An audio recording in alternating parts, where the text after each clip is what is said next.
Some are remnants of the last ice age, and alpine glaciers are quickly disappearing. There is hard, strong evidence that Europe's rising temperatures are melting away Austria's Goldberg Glacier.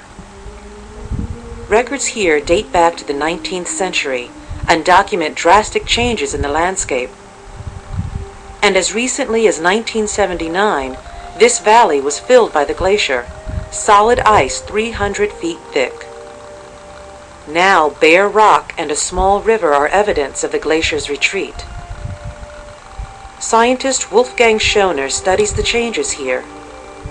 He pounded this pole 18 feet into the glacier 1 month ago. Now a third of it is exposed. He's brought his young son to see what he describes as the tangible effects of global warming.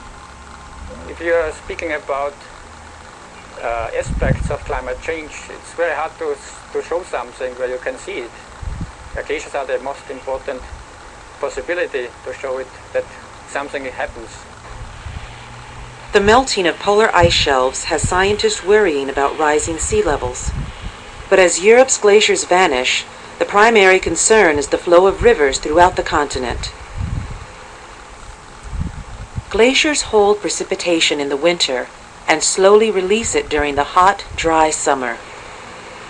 Shrinking glaciers could exaggerate seasonal flooding and droughts. An icy lake sits at the foot of Goldberg Glacier.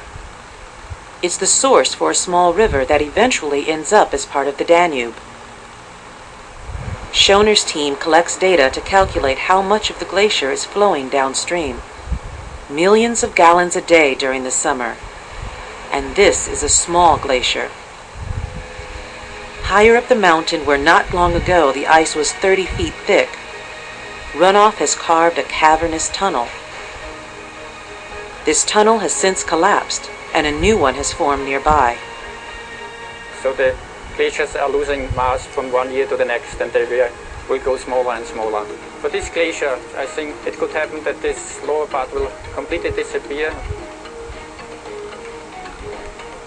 As long as Goldberg Glacier survives, Schoner and his team will continue to gather data, hoping for insight into what rising temperatures might mean for Europe and the rest of the world.